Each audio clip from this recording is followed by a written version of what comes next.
Sa mga kapwa ko Pilipino, malinaw na nakasaad sa konstitusyon.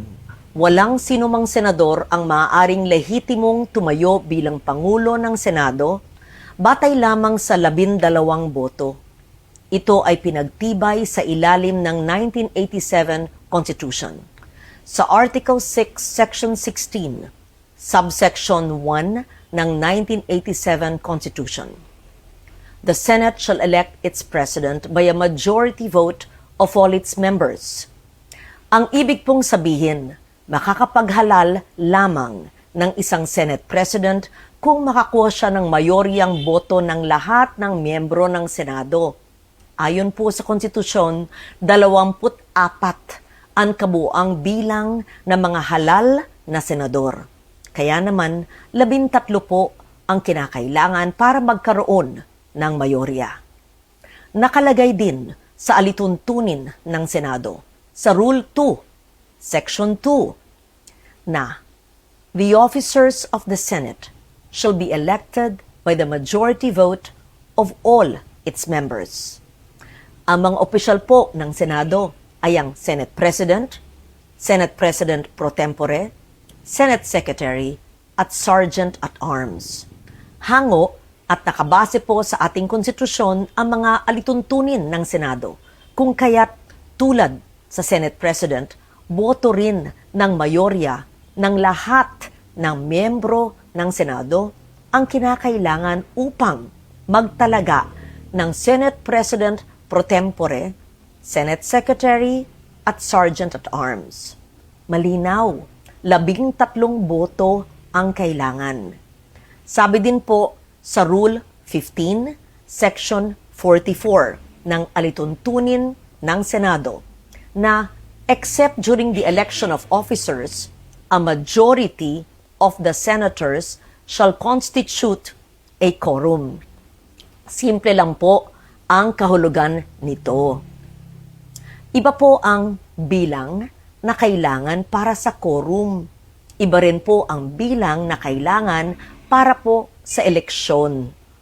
Kapag eleksyon po ng mga opisyal ng Senado, kailangan ang mayoryang boto ng lahat ng miyembro ng Senado upang sila'y mahalal. Kaya naman, sa kabila ng aking paggalang sa aking mga kasamahan, labag sa konstitusyon at alituntunin ng Senado, ang nangyaring pagtatalaga ng Senate President pro tempore, Senate Secretary, at Sergeant at Arms dahil 12 senador lamang ang nasa plenaryo na bumoto. Kulang ng 1 boto para masabing mayorya ng lahat ng miyembro ng Senado ang bumoto para sa pagbabago ng liderato. Samantala po, sa chairmanship naman ng mga komite ng Senado, malinaw din ang saligang batas sa ilalim ng Article 6, Section 16, Subsection 2, kung saan sinabi na, a majority of each house shall constitute a quorum to do business. Ibig sabihin po, 13 senador din ang kinakailangan na kabilang sa sesyon ng Senado upang makagawa ng anumang opisyal na gawain o quorum, kung kaya't labag din po sa konstitusyon ang naganap na pagdeklarang bakante at pagtatalaga ng mga chairperson sa mga ilang komite. Madalas pong binabanggit ang mga nasa minorya ang kasong Avellino versus Cuenco upang palabasing lehitimo ang naganap na takeover sa Senado. Pero hindi po maaring gawing shortcut ang Avellino upang pababain ang bilang ng mga senador na kailangan para sa quorum, sa eleksyon, at para magkaroon ng reorganization sa Senado. 1949 pa ang kasong ito at naganap sa ilalim ng 1935 Constitution.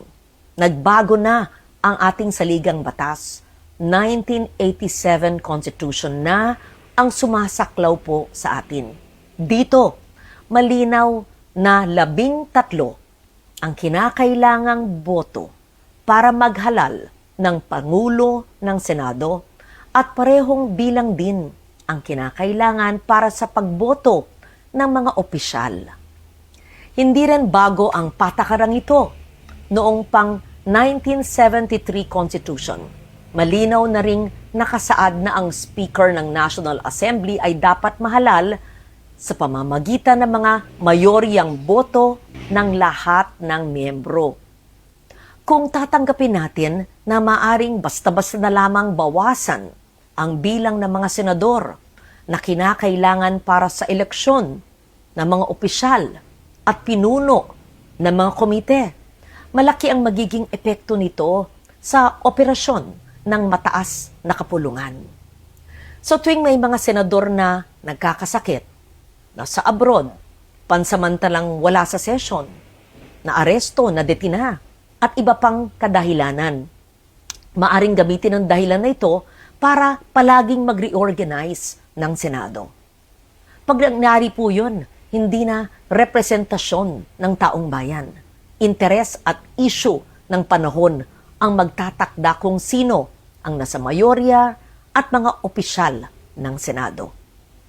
Ang magiging labanan na lang ay kung sino ang makakapagbawas ng pisikal na presensya ng kabilang panig sa bulwagan. Dapat manatiling representasyon, interes ng nakararami, performance ng bawat isa, at issue ng panahon ang batayan kung sino ang magiging mayorya at pinuno ng Senado. Ang konstitusyon, ang gabay ng ating demokrasya. Ito ang dapat nating ipaglaban para sa Senado, para sa ating mga institusyon, at higit sa lahat, para sa bawat Pilipino. Si Loren Legarda po, ang inyong Senate President pro tempore. Maraming salamat.